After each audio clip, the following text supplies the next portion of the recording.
Ano ang naging reaksyon ng aktor na si Aaron Villena nang minsan siyang regaluhan ng isang balisong?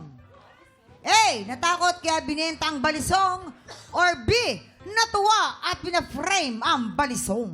Yes, ladies. Ay, Mare, etong si Aaron, nung fresh pa ako at kabataan ko. Wow!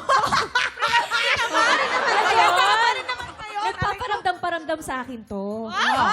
Sa kwento na itong balisong. Pinakita na sa akin, niregalo niya sa akin. Ha, nasa iyo ngayon? Nasa akin ngayon, oo. So ano nangyari sa pala siya?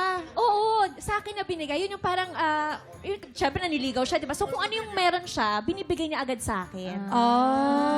So alin yan? Doon sa natakot? Para daw safe ako lagi. Alam mo yun, syempre, mamaya, manakawan ako or something. May palisong daw ako. Ay, Yun may nga, frame pa. binigay niya kasi natakot siya. Oo, pinamigay niya kasi kasi natakot pinamigay siya. niya, natakot siya ate kasi nung nabigay sa kanya may dugo. Kaya binigay kay ate. Pinasa niya kay Ate Chris. Para papunta yun sa Ayaw naman ginamit. Binigay kay ate. Tama na. Kalokohan nyo. Tama.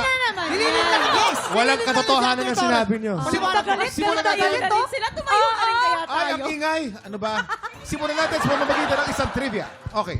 Alam niyo ba na ang balisong ay galing sa dalawang salitang Tagalog na baling sungay? Dahil ang ginagamit sa cover ng balisong ay mga sungay ng baka, kalabaw. sungay ng kalabaw, at sungay ng usa.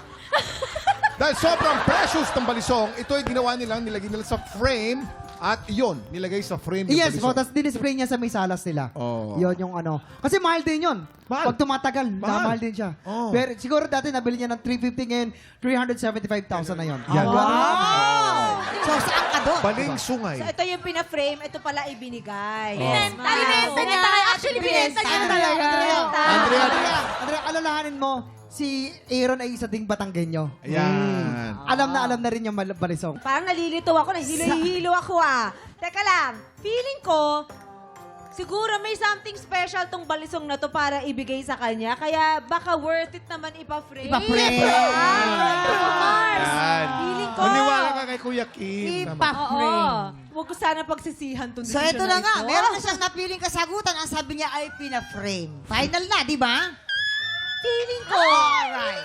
Ako, parang Hindi siya sure. Pina-frame daw! Tignan natin! Kabog or sabog in 5, 4,